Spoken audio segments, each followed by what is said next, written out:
We start the week on a Sunday morning when our little shop is quiet and still. Along comes Jill the buyer to break the calm, scouring the shelves for empty spaces needing filling with all the things we need for living.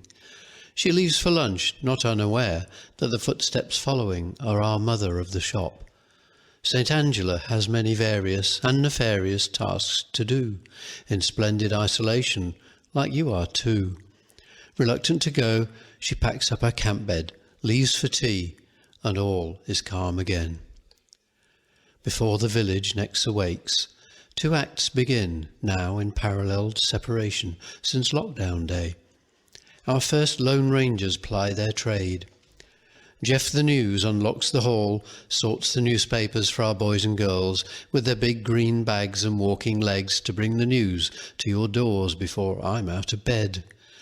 Across the road, just a wave away, we've a choice, two openers, like England cricket badly needed.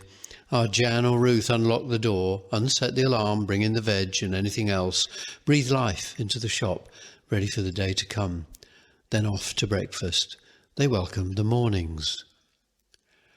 Mornings are special these days, as people arrive, just two at a time inside, those out kept well apart by a morning's team half, the other behind the till. Brian the boss, Sue, Claire and Imogen the young, a Rona and a Sue, a Janet, Chris, V and Rob the invoice too, with an Ali, a Marion and a Highland Maria, a Shiraz, Liz, Enid, Astrid and Jill. Our morning's teams, our beating heart that you can all see, the visible tip of an iceberg of volunteers you can't. They hand over at lunch to an afternoon bunch, family teams cleared to get close as they scour the shelves to fill your boxes, ordered by phone or email postage.